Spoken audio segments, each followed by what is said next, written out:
चौथीतल्या मुलाला जर विचारलं की हाऊ इज युअर पप्पा, तो म्हणतो माय पप्पा इज ग्रेट, जगात माझ्या पप्पासारखा माणूस नाही. केव्हा? चौथीत. 10वीत गेल्यावर तेच पोरगा आईला हळूच म्हणतंय हिटलर जीवन गेले का.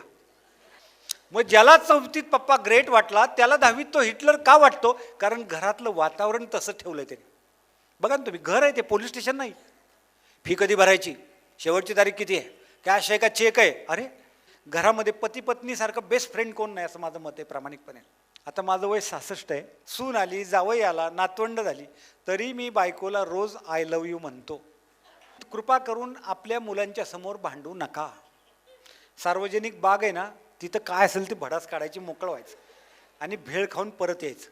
भांडणाला डेट ऑफ एक्सपायरी किती? संध्याकाळपर्यंत, बस. मी स्वतःला खूप भाग्यवान समजतो.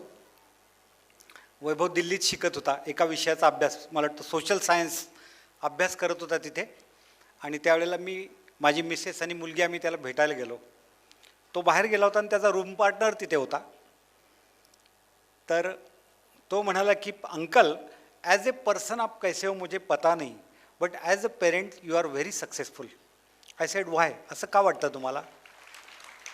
तर तो म्हणाला, अगर आप इसे किसी गंदी जगह भेजोगे तो जगह साफ होगी लेकिन ये गंदा नहीं होगा. माझ्या डोळ्यात अश्रू आले अक्षरशः. मी बायकोला म्हणलं, आपण टाटा बिर्लापेक्षा जास्त श्रीमंत आहोत. सद्गुरू वामनराव पैंनी आपल्याला ही श्रीमंती दिली, विचारांची श्रीमंती दिली. आणि अशीच माणसं बाहेर असतात. आज यजोेंद्र सरांचं आम्ही ते मनोबल पाहिलं आणि तिथं शारीरिकदृष्ट्या, आता आपण त्याला दिव्यांग म्हणतो, पण जे त्यांना प्रॉब्लेम सतावत आहेत त्याच्यापेक्षा जास्ती मला बाहेर असं वाटतं की समाजातली मानसिक अपंगता ही फार मोठी आहे आणि त्याचे परिणाम समाजावर होत आहेत. मग आपण काय करू शकतो? जसं आता वैभवनी सांगितलं, पंटीसारखं काहीतरी आपल्याला आपल्या परीने आपल्याला काय करता येण्यासारखं आहे. तर सद्गुरूंचा एक छान सुविचार आहे माझ्याकडे. त्यांच्या सुविचारांचं पुस्तकच मी जवळ ठेवत असतो नेहमी. त्यात एक असा सुविचार आहे, संतती ही संपत्ती आहे जर चांगली निपजली तर, पण तीच विपत्ती आहे जर ती वाईट निपजली तर.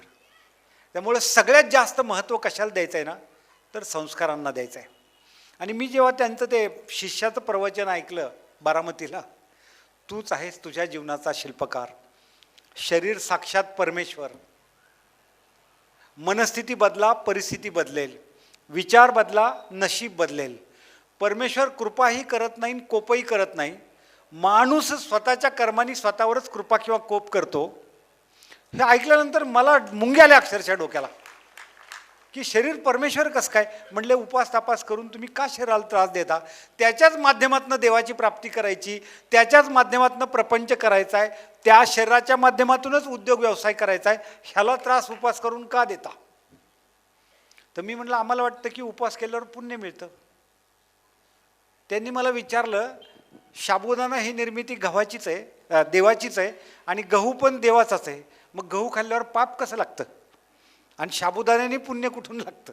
मग 365 दिवस फराळाचेच पदार्थ खाऊया, भरपूर पुण्यवान हो आपण. असं नाही घडत मारले, विचारात आहे. सगळा परमार्थ अध्यात्म हे विचारात आहे. आणि मला विशेषतः पालकांना बोलताना सांगायचं आहे, पालकत्व ही सुद्धा कला आहे. हे मला सद्गुरूंकडनं शिकायला मिळालं. Parenting is an art.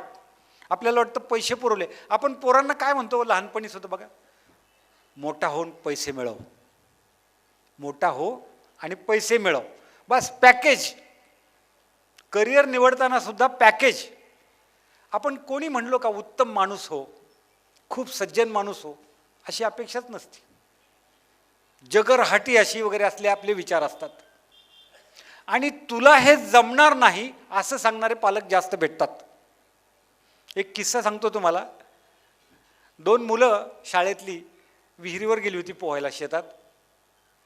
मोठा आहे तो खाली पडला, पाण्यात पडला. आता छोट्याला वाटलं की ह्याला पोहता येत असेल, पण तो खाली जेव्हा गटांगळा खायला लागला आणि ओरडायला लागला, त्यावेळेला छोट्याला लक्षात आलं की ह्याला पोहता येत नाही. तो मदतीसाठी सगळ्यांना हाका मारायला लागला, पण शेतात असल्यामुळे कोणीच नव्हतं जवळ. मग तो जो काय असतो ना रहाट, त्यातनं बादली दोर तो खाली त्यांनी सोडला आणि त्या मोठ्याला सांगितलं, ह्याला पकड, मी तुला खेचतो. त्यांनी ती बादली पकडली आणि अक्षरशः जीवाची सगळी ताकद लावून त्या छोट्याने त्याला शेंदून वरती काढला. काढल्यावर जेव्हा ते गावात आले, पारावर ज्येष्ठ मंडळी बसली होती गप्पा मारत, आणि त्यांनी म्हटलं अरे भिजलाय का इतका सगळा, अख्खा का भिजलाय? त्यावेळेला तीच स्टोरी त्या दोघांनी त्यांना सांगितली की अहो हा बुडत होता, मला माहीतच नाही की ह्याला पोहता येत नाही, ह्यानी पाण्यात उडी मारली आणि मी बघितलं इकडं तिकडं, हाका मारल्या कोणीच दिसत नव्हतं, म्हणून मी ह्याला ओढून बाहेर काढला त्या रहाटाच्या दोराने. कुणालाच ती गोष्ट खरी वाटेना. पण एक ज्येष्ठ नागरिक तिथं बसलेले होते, ते म्हणले मला खरं वाटतंय. बाकीच्यांनी विचारलं तुम्हाला का खरं वाटतंय, हा केवढा हा केवढा, हा ह्याला खेचू कसं शकेल वरती? आता सगळ्या पालकांनी ते उत्तर ऐकून लक्षात ठेवा. त्यावेळेला त्यांनी असं सांगितलं, त्या ज्येष्ठ नागरिकांनी, ते आजोबा म्हणाले ज्या वेळेला तो मदतीसाठी हाका मारत होता त्यावेळेला तुला हे जमणार नाही असं म्हणायला तिथं कुणीच नव्हतं. अमेरिकेमध्ये रिसर्च झाला ह्याच्यावर, आणि त्यांच्या असं लक्षात आलं, म्हणजे त्याचा निष्कर्ष असा आहे की मुलगा किंवा मुलगी 14 वर्षाचा होईपर्यंत पालक, कुटुंब, आजूबाजूचे किती वेळा त्याला सांगतात माहिती आहे? रिसर्च आहे हा, निष्कर्ष आहे. 1,48,000 वेळा त्याला सांगितलं जातं तुला हे जमणार नाही, यू कॅनॉट. आणि मला पालकांना आता हेच सांगायचं आहे की मुलांना कधीच असं म्हणू नका की तुला हे जमणार नाही. मला कधी कधी गंमत वाटते, विचारांना घाबरायचं काय कारण आहे? म्हणजे मी आता महाजन सरांच्या आईंना आणि त्यांच्या सासऱ्यांनाही कौतुक केलं, जावई असे सगळ्यांना मिळावेत म्हटलं, आणि त्यांनाही म्हटलं पुत्र भावा ऐसा, कारण असं सपोर्ट करणं खूप कठीण आहे हो. पैसे का मिळवायचे असतात? जरा भावकीची दाताड पाडायची असतात. फार हिनवलंय आम्हाला, मग तू जरा असा हो पैसेवाला, म्हणून मोठा होऊन पैसे मिळव. मार्गाचं पथ्य नाही, ही वास्तवता आहे समाजातली. म्हणून हे सगळं दुष्टचक्र जर थांबवायचं असेल तर प्रत्येक कृती राष्ट्रहिताची. जहाज आहे राष्ट्र म्हणजे, त्यात बसलेलो आपण सगळे प्रवासी आहोत. जहाज बुडेल तर कोणीच नाही वाचणार आहे. त्यामुळे ते समोर ठेवून आणि विश्वशांती. मला नवल वाटतं ज्ञानेश्वर महाराज हे विश्वाची माझे घरं असं म्हणाले. इतकं व्यापक विचार त्यांनी दिला. आपण आपल्या मुलांना संकुचित का विचार देतोय? टॉपला जा. मगाशी त्यांनी सांगितलं ना, टिळकांचं उदाहरण जे सांगितलं ना, मोठी माणसं अशी असतात. अगदी आता सर म्हणाले मला विवेकानंदांच्या विचारांचा प्रभाव आहे माझ्यावर. महाजन सर म्हणाले विवेकानंदांचं लहानपणीचं नाव नरेंद्र. वडील कलकत्त्यात वकिली करत होते. वडिलांनी एकदा मुलाला विचारलं बाळा मोठा झाल्यावर तो कोण होणार? त्यांनी सांगितलं मी टांगेवाला होणार. त्यावेळी कलकत्त्याला टांगे खूप होते. मला पालकांना आता विचारायचं आहे, आपल्या मुलांनी जर सांगितलं टांगेवाला होणार तर आपण कानाखाली आवाज काढू का? अरे निदान ओला उबर तरी म्हण, काहीतरी इंडिका एवढं तरी म्हण, निदान टांगेवाला कसली दरिद्र लक्षणं. तुम्हाला आश्चर्य वाटेल, नरेंद्रच्या वडिलांनी म्हणजे विवेकानंदांच्या वडिलांनी समोर भिंतीवर जे कॅलेंडर होतं त्या कॅलेंडरवर रथाचं चित्र होतं महाभारतातल्या. अर्जुन रथात बसलाय आणि श्रीकृष्ण सारथ्य करतोय. वडिलांनी कृष्णाकडे बोट दाखवून सांगितलं बाळा टांगेवाला झालास तरी चालेल, असा हो, सगळ्या जगाला वाट दाखव. त्यामुळे मोठा विचार मुलांना देणं हे खूप महत्त्वाचं आहे, लक्षात घ्या तुम्ही. म्हणजे तुम्ही आता व्याख्यान ऐकून घरी गेल्यावर तुमचा मुलगा जर म्हणाला ना की मला पप्पा मला पंतप्रधान व्हायचं आहे, आई मला पंतप्रधान व्हायचं आहे, तरीही त्याला थांबवू नका. मला माहिती आहे तुम्ही आजूबाजूला बघणार, दुसरं कोणी बघतंय का, अजून कोणी बघितलं तर प्रॉब्लेम सगळा. आता मला ज्यावेळेला सद्गुरू वामनराव पै मिळाले आणि मला हे विचारांचं महत्त्व कळालं की विचार हाच ईश्वर आहे, थॉट इज गॉड. आणि हे पंचमहादेव ज्याला म्हणतो आपण, पंचमहाभूत हीच विचारात वास करतात. विचार साकार होतो ते पृथ्वी तत्व आहे, विचार प्रवाहित होतो ते वायू तत्व आहे, विचारात सामर्थ्य आहे ते तेजतत्व आहे, विचाराचं वाहनं हे जलतत्व आहे, आणि विचाराला स्फुरण्यासाठी जे अवकाश लागतं ते आकाश तत्व आहे. विचाराचं इतकं सामर्थ्य आहे प्रचंड, काही घडू शकतं, एनिथिंग इज पॉसिबल. त्यामुळं मुलांच्या समोरची डिक्शनरी आता बंद करा. विशेषतः महिला वर्गाला माझी विनंती आहे, अभ्यास केला नाही तर काय होईल ह्याची मोठी यादी आपल्याकडे तयार असते. हमाली करावं लागेल, भीक मागावं लागेल, कब्बशा धुवायला लागतील, क्लास 1ची यादी अगदी. बरोबर ना? दुसरी बाजू समजावून द्या पोरांना. अभ्यास केल्यावर काय काय होईल? तहसीलदार होशील, CO होशील, IPS होशील, एखादी मोठी संस्था काढू शकतील. काही जे तुम्हाला वाटतं, मगाशी वैभवनी सांगितलं ना, there is no crowd at the top. गर्दी खाली असते, वरती गर्दी नसते. आणि नेहमी टॉपचं स्वप्न बघायला शिकवा मुलांना. आणि मला कळत नाही, विचाराला काय पैसे पडतात का? विचारावर काय GST आहे का? थॉटला कुठे काय प्रॉब्लेम, अडचणच काय नाही. पण ते हिंदी सिनेमातले डायलॉग हल्ली घरात पण बोलले जातात. अपनी औकात में रहो, ज्यादा सोचने का नाही. काय हे असं? मला सांगा, शिवरायांचं जे उदाहरण दिलं, जिजाऊ मातेनं जर सांगितलं असतं की शक्य नाही, एवढं मोठं साम्राज्य हे मोगलांचं कसं शक्य आहे आपल्याला? वाटतं ना, सहजच मनात विचार येतो ना. ते ट्रकवर वाक्य लिहिलं असतं बघा, नाद करायचा नाही. चांगल्या अर्थाने नादच करायचा असतो. आणि तुमच्या ध्येयाला जेव्हा लोक हसतात तेव्हा समजायचं आपण करेक्ट वळणावर आहोत. We are on the right track. हसतात लोक. मी कधी कधी विचार करतो, महात्मा गांधी जेव्हा बॅरिस्टर झाले होते आणि वकिलीला सुरुवात केली, त्यावेळेला एक चोराची केस आली होती. पहिलीच केस चोराची. बाकीचे जे कलिग्स होते ते काय म्हणाले, आपल्याला काय पडलंय, आपल्याला वाचवायचं आहे, डबल फी सांग ना. चोर आहे म्हणल्यावर 100% डबल देणार, कारण त्याला वाचवायचं आहे. गांधीजी म्हणले, मला नाही करायचं, मला हे कामच नाही करायचं. मग म्हणले, तुझं कामच नाही, तू वकिलीच सोडून दे. म्हणजे कोणी वकील असले तर माफ करा, पण त्यांच्याबद्दल मी सांगतोय की त्यांचा किस्सा काय होता. तर गांधीजींनी तिथंच कोट उतरून ठेवला आणि चालते झाले बाहेर, की आपलं काम नाही, खरंच काम नाही, असं वागावं लागतं, तर माझं हे काम नाही. मला आश्चर्य वाटतं की ज्या माणसाला स्वतःची वकिली करता येईल नाही, त्यांनी देशाची वकिली करून दाखवली. आणि भारतातल्या लोकांना वस्त्र मिळणार नाही तोपर्यंत मी वस्त्र घालणार नाही, म्हणजे एका पंचावर मी राहीन, असं व्रत ज्यांनी स्वीकारलं, कमाल आहे, आश्चर्य मोठं. त्याचाही मला विचार पडतो कधी कधी की ज्या माणसाच्या कपड्याला खिसाच नव्हता, त्याचं नोटेवर दर्शन घेतल्याशिवाय एकही व्यवहार पुराच करता येत नाही. भारतीय संस्कृतीमध्ये सॅक्रिफाईसला, त्यागाला खूप महत्त्व आहे. म्हणून राष्ट्रहित डोळ्यासमोर मुलांना ठेवायला सांगा. पैसा हे सगळं होत जातं. आता महाजन सर म्हणाले, कोणीतरी मित्रांनी बंगला दिला राहायला, सगळं होतं. परमेश्वराची ती व्यवस्था आहे. क्रिया कराल, प्रतिक्रिया सहस्त्रपटीने येते. त्यांनी जो 45 मिनिटाचा प्रसंग सांगितला, आम्ही पुण्यात होतो, तो तिकडे आसामला होता. आमच्याही मनात रात्रभर काहीही विचार असला आला नाही की काहीतरी विपरीत घडेल का. अरे, आपला सुखावर हक्क आहे. We are on the right track, आपला हक्क आहे. आणि म्हणून मला तुम्हाला सांगायचं आहे की मुलं घडवताना पहिलं म्हणजे अशक्य, अवघड हे शब्द डिक्शनरीतनं काढून टाका. आपली स्वप्न मुलांवर लादायचं बंद करा. माझ्या घरात 2 टोकं आहेत ना, 2. मी तो प्रयोग केला घरात. वैभवच्या बाबतीत मी त्याची नेमप्लेट बनवून घेतली होती. वैभव ज्यावेळेला कोर्समध्ये बोलायला लागला जीवनविद्या मिशनच्या, तेव्हा इंट्रोड्यूस करताना आम्ही ओळख करून देणाऱ्यांना सांगितलं, हा भावी IAS IPS आहे, असं तुम्ही कलेक्टर आहे, कमिशनर आहे असं सांगा. सकाळी मी उठवताना त्याला हाका मारायला लागलो, कमिशनर उठा. आमच्या घरी आलेले पाहुणे चकित झाले की 12वीतल्या मुलाला कमिशनर म्हणून यांनी का हाक मारली.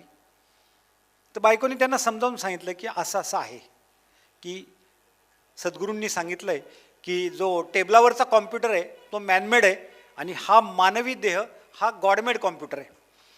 त्याला जसं फिडिंग आहे तसेच रिझल्ट आहेत, ह्यालाही जसं फिडिंग कराल तसेच रिझल्ट आहेत. माणसाला लवकर पटत नाही. ते म्हणले, तुम्ही एक काम करा, ह्यांना डॉक्टरांना दाखवून घ्या आणि लवकर बघितलेलं बरं. का 12वीतल्या पोराला कमिशनर म्हणून हे हाक कसे मारू शकतात. मुलगी बाहेर गेली तर तिला ॲक्टिंग करायची होती, तर मी बायकोला म्हणायचो, हिरोईन कुठे.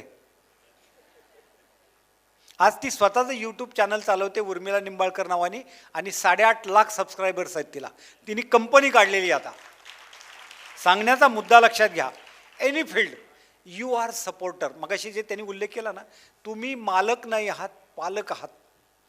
विधात्याने आपल्याला विश्वस्त बनवलंय आणि विश्वस्तासारखंच वागायचं आहे. We are supporters. त्यांना आपण फक्त सपोर्ट करायचं आहे, एवढंच करायचं आहे बस. त्यामुळं आपली ड्रीम्स, मला असं व्हायचं होतं, ते आता तू अर्ध स्वप्न पुरं करावं नाही. मला डॉक्टर व्हायचं होतं, ते राहून गेलं, आता तू डॉक्टर हो. अरे, त्याला रक्त बघितल्यावर फिट येते, कशाला त्या भानगडीत पडताय तुम्ही. तो आहे का त्या ह्याचा?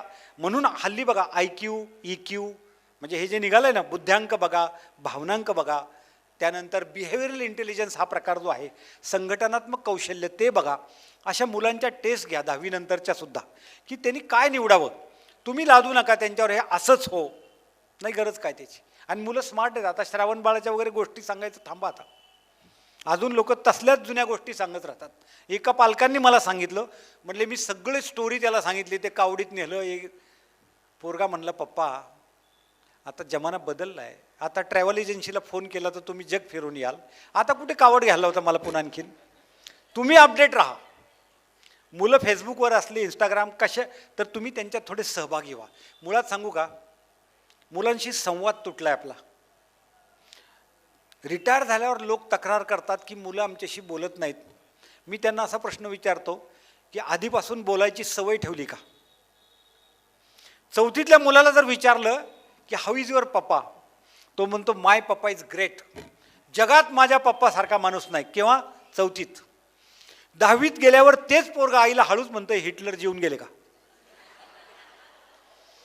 मग ज्याला चौथीत पप्पा ग्रेट वाटला त्याला 10वीत तो हिटलर का वाटतो? कारण घरातलं वातावरण तसं ठेवलंय त्याने. बघा ना तुम्ही, घर आहे ते, पोलीस स्टेशन नाही. फी कधी भरायची, शेवटची तारीख किती आहे, कॅश आहे का चेक आहे, अरे प्रेमाने बोल. स्पर्श, संवाद, स्पर्श जवळ घेतलं पाहिजे. तुम्ही तो पिक्चर पाहिला ना कुठला, मुन्नाबाई MBBS, स्पर्श, वात्सल्य, प्रेम, आपुलकी, जिव्हाळा मुलांना द्यायला सांग. आणि विशेषतः मुलींना तर फार प्रेम द्यावं, माझं प्रामाणिक मत आहे. आजकाल ते ट्युशन, क्लास, कॉलेज, बिचारे, आणि लग्न झालं की झाली, गेली निघून, 2 दिवसाची पाहुणे. लक्षात घ्या. मला एक कॉन्ट्रॅक्टर भेटले, मला म्हणले निंबाळकर 5 कोटी रुपये देतो, माझ्या मुलीला लहान करून द्या. मी म्हणलं मला तुमचा प्रश्न नाही कळला. तर ते म्हणले मी कॉन्ट्रॅक्टर होतो, पहाटे उठून मी साईटवर जायचो, मुलगी झोपलेली, रात्री मी उशिरा घरी यायचो तरी मुलगी झोपलेली, एकच मुलगी तरी ती झोपलेली, रविवारी तिला सुट्टी, शनिवार रविवार, पण मी साईटवरच असायचो. आता ती सेटल झाली अमेरिकेत लग्न होऊन, मी इथंच असतो, व्यवसाय बंद केला आहे वयामुळे, आणि जेव्हा केव्हा मला भेटा वाटतं तेव्हा मी लगेच फ्लाईट पकडून तिकडं माझी ऐपत आहे. पण आता काय झालं आहे, आता फॉर्मॅलिटीज शिल्लक राहिलेत. येते, पाया पडते, दर्शन घेते, पप्पा काय प्रोग्राम आहे, कसं शेड्यूल आहे, काय वेळापत्रक आहे, कुठे फिरणार आहे, कुठे जेवणार आहे, काय, हे सगळे प्रश्न छापील राहिले. खंत काय? खंत ही आहे बापाची की ज्या वेळेला अंगा खांद्यावर खेळवायचं होतं, कडेवर बसवायचं होतं, बागेत झोक्यात बसवायचं होतं, फिरवायचं होतं, ती वेळ निघून गेली. Time has gone. आता 32 वर्षाच्या मुलीला कडेवर नाही घेता येत. प्रत्येक गोष्टीचा एक टाईम आहे, लक्षात घ्या तुम्ही. म्हणून खंत. ऑस्ट्रेलियातली एक नर्स आहे ब्रॉयन वेअर, तिने छान पुस्तक लिहिलं आहे. बेड शेवटच्या क्षण मोजणारे जे पेशंट्स होते त्यांचे तिने इंटरव्ह्यू घेतले आणि त्यांना असं विचारलं की काय राहून गेलं असं वाटतंय. तर त्यातलं एक कॉमन उत्तर असं आहे की पैसा कमावण्याची इतकी गरज नव्हती, इतका मिळवत बसलो, मशीनसारखा धावत सुटलो. तिथं मला एका कवीची ओळ आठवली छान. आयुष्याच्या शेवटी लक्षात आलं आयुष्य नुसतंच वाहून गेलं. आयुष्याच्या शेवटी लक्षात आलं आयुष्य नुसतंच वाहून गेलं. मला जगायचंय, मला जगायचंय म्हणताना माझं जगायचंच राहून गेलं. Time has gone. आणि त्या लोकांनी डेथ बेडवर असणाऱ्या लोकांनी खंत काय व्यक्त केली, तर जे माझे प्रियजन आहेत, जे माझं कुटुंब आहे, त्याला सुख द्यायचं माझं राहून गेलं, प्रेम द्यायचं माझं राहून गेलं, आणि मशीनसारखा पैशाच्या मागे मी धावत सुटलो. Money is something but harmony is everything, असं सद्गुरू म्हणतात. पैसा आवश्यक आहे, नाही असं नाही आहे, पण खरंच तुम्ही कधीतरी हिशेब मांडून बघा की किती पैसा आवश्यक आहे. मी कधी कधी गमतीने सांगतो, चहा 10 रुपयाला मिळतो आणि क्वार्टर 400 रुपयाला मिळते. पण पब्लिक हुशार आहे. मागून प्रश्न येतो, तुम्हाला कसं काय माहिती? म्हणजे तुम्ही रेटच्या बाबतीत इतके अपडेटेड कसे काय आहात? ऐकून पण कळतं, ऐकून पण माहिती असतं, बरोबर ना? सांगायचा हेतू लक्षात घ्या. कुटुंब. दुसरं एक त्यांनी खंत व्यक्त केली लोकांनी, माझ्या मनासारखं जगायचं राहून गेलं. म्हणजे काय? लोक काय म्हणतील ह्याचा विचार करून आयुष्यभर मी जगलो. जे आता यजवेंद्र मास्तरांनी जो मार्ग स्वीकारलाय तो तुमच्या आमच्या पारंपरिक पद्धतीने जगणाऱ्या माणसाला तो मार्ग वेडेपणाचा वाटेल. जमीन काय विकतोय, घर काय विकतोय, म्हणजे ह्यानी काय वाटोळं करायचा व्रतच घेतलंय का काय असं वाटू शकतं जनरली, पण असं नाही. लक्षात घ्या, वेगळा मार्ग. Everybody is number one at his on place, but one should identify his on place. आणि ह्याच्यामध्ये पालकांनी मदत करायची आहे. त्यांच्या आईचं मला का कौतुक वाटलं, सपोर्ट आहे, आम्ही तुझ्यासोबत आहोत. ते वाक्य ना स्वामीजींचं, भिवू नकोस मी तुझ्या पाठीशी आहे. त्याचा अर्थ फार वेगळा घेतात की क्वार्टर चालून गाडी चालव तरी मी तुझ्या पाठीशी, असं नाही होत अर्थ. अर्थ आहे मी दिलेलं ज्ञान तुझ्या पाठीशी आहे, ते वापरन तू सुखी हो. इतका सरळ साधा अर्थ आहे तो. नॉलेज इज गॉड असं सांगणारे सद्गुरू आहेत. त्यामुळे तुमच्या मुलांच्या पाठीशी तुम्ही उभे राहा. आईवडिलांचा इतका सपोर्ट पाहिजे ना मुलांना की मुलाचा कॉन्फिडन्स 100 टाइम्स वाढला पाहिजे. माझे आई बाबा माझ्या पाठीशी, जगातल्या कुठल्याही संकटाला मला घाबरायचं कारण नाही. इतका आत्मविश्वास मुलांच्या मध्ये पालकांनी निर्माण केला पाहिजे. पण ते काय होतं, आपल्याला घिसापिटा मार्ग आहे ना तो जरा बरा वाटतो. म्हणजे पहिला तू शिक, नंतर लग्न कर, म्हणजे पहिले नोकरी पकड, मग परमनंट हो, मग नोकरीच्या जागी छोकरी येईल, मग तुला आणखीन 2 मुलं होतील, आमच्या जन्माचं सार्थक झालं. हम दो हमारे दो, सर्किट कंप्लीट. समाजासाठी आपल्याला काहीतरी करायचं याचा आठव असणं आपल्याला खूप महत्त्वाचं आहे. लक्षात घ्या. आणि मुलांच्या क्रिएटिव्हिटीला वाव द्या. सचिनला कोणी गाणं म्हणायला सांगत नाही, लता दीदींना कोणी क्रिकेट खेळायला सांगितलं नाही. अपयशाने मुलं जेव्हा खचतात, आज तुम्हाला आश्चर्य वाटेल, जागतिक आरोग्य संघटनेचा अहवाल आहे, the biggest disease in the world is depression. सध्या तो वर डोकं काढतोय आणि डिप्रेशनमुळे हार्ट अटॅक येतोय. मला ते वाक्य फार आवडलं त्या हॉस्पिटलमधलं. Heart is a machine that works for 24 hours. स्वतःही हसत नाहीत, दुसरं हसलेलंही बघवत नाहीत, आणि मग 50 नंतर हास्य क्लबला जावं लागतं आणि मग तिथं कृत्रिम हसायला सांगतात. पण तुम्ही कुठल्याही डॉक्टरला विचारा, त्या क्षेत्रातल्या बाय हार्ट हसणं यावं लागतं, कृत्रिम हसून चालत नाही. आणि विशेषतः महिला वर्गाला सांगतो, ज्यांना हसायची सवय आहे ना त्यांना पार्लरला जायची सुद्धा गरज नाही. ब्युटी पार्लरची गरजच नाही त्यांना. माझं प्रामाणिक मत आहे. सगळ्या स्नायूंना व्यायाम होतो हसण्याने. पण ते काय, महिनाभर ना हसायचं आणि मग तिथं जाऊन घासायचं. काय म्हणजे गंमतच वाटते मला कधी कधी. पैसे देऊन सांगण्याचा हेतू लक्षात घ्या, सतत हसत राहिलं पाहिजे. सतत. आमच्याकडे पाहुणे एक आल्या होत्या. आता आम्ही 96 कोळी मराठे ना, मग त्या म्हणल्या, बाया माणसांनी इतकं हसायचं असतं काय? तिने मला सांगितल्यावर मी तिला म्हणलं, आता 2च मार्ग आहेत. एक म्हणजे त्या जाईपर्यंत हसू नको, आणि दुसरं म्हणजे मग लवकर जातील ते बघ. तर करायचं काय? आपल्याच हसण्यावर जर त्या बंदी आणायला लागल्या तर करायचं काय? लक्षात घ्या तुम्ही. त्यामुळे आणि काय लागतं, कपड्याला इस्त्री ठीक आहे, आपण समजू शकतो. चेहऱ्याला कशाला इस्त्री पाहिजे? चेहरेच काय काय इस्त्री केल्यासारखे असतात ना. म्हणून आनंदाने जगणं, हसत हसत जगणं. आणि जन्मच मुळात पर्पज ऑफ लाईफ काय?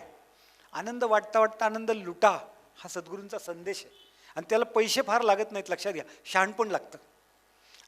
घरामध्ये पती पत्नीसारखं बेस्ट फ्रेंड कोण नाही, असं माझं मत आहे प्रामाणिकपणे. आता माझं वय 66 आहे, तरी तुमच्या पुढे ते गुपित उघड करतो, कारण मला वाटतं सगळ्यांनी ते फॉलो करावं. सून आली, जावई आला, नातवंड झाली, तरी मी बायकोला रोज आय लव्ह यू म्हणतो. रोज म्हणतो मी. मग एक जण मला म्हणला, म्हणजे इतक्या वर्षांनी म्हणजे किती किती दिवस म्हणायचं? त्याला काय हे आहे का नाही? आता त्याला कसली डेट ऑफ एक्सपायरी? मी त्यांना काय म्हणलं, राग आल्यावर व्यक्त करताना, हो मग नको कळायला नको का त्यांना? व्यक्त केला पाहिजे. आपली काय चूक आहे हे कळलं पाहिजे. मग राग ही भावना जर व्यक्त करता येते, तर प्रेम ही भावना व्यक्त करायला प्रॉब्लेम काय? हरकत काय? मला तेच काय कळत नाही. नाही पण 22 वर्ष लग्नाला झाली, कुठपर्यंत म्हणायचं? मग म्हटलं तुम्हाला एक किस्सा सांगतो, म्हणजे तुमच्या लक्षात येईल. बायका सर्टिफिकेट देण्यात फार हुशार असतात. एका माणसाच्या 75ला मी गेलो होतो. भयंकर रागीट व्यक्ती, यशस्वी बरं का, मटेरियल प्रोग्रेस भरपूर आहे, पण अत्यंत रागीट, शिस्तीच्या नावाखाली काही लोक असे वागतात. आणि आम्ही त्या हॉलमधनं फिरताना ते डेकोरेशन नीट केलं नाही म्हणून ते इतके चिडले होते त्या डेकोरेटरवर, इव्हेंट मॅनेजर जो होता तो. तर मी म्हटलं जाऊ दे आता, काय कोण डेकोरेशनला बघतंय, तुमच्याकडे बघतायत, तुम्हाला विश करतायत, तुम्हाला शुभेच्छा देत आहेत, कुठे बघत बसले वरती माळा किती लागल्या, कोणत्या कलरच्या, कोणाला वेळ आहे एवढा तेव्हा. असं मी, कारण खूप आमचे नेहमीचे संबंध होते, त्यांची सौभाग्यवती सोबत चालत होती आमच्यासोबत. एका वाक्यात तिने सर्टिफिकेट दिलं. म्हणजे महिलांचं मला त्या बाबतीत कौतुक वाटतं, त्यांना थोडक्या शब्दात आपलं म्हणणं मांडता येतं. त्या बाई काय म्हणाल्या, मी कसं काढलं असेल.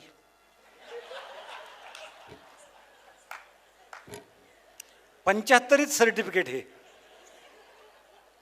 मला गंमत वाटते भांडताना. आणि कृपा करून आपल्या मुलांच्या समोर भांडू नका. सार्वजनिक बाग आहे ना, तिथं काय असेल ते भडास काढायची, मोकळं व्हायचं आणि भेळ खाऊन परत यायचं. भांडणाला डेट ऑफ एक्सपायरी किती, संध्याकाळपर्यंत, बस. बेडरूमपर्यंत जाईपर्यंत एंड झाला पाहिजे भांडणाचा.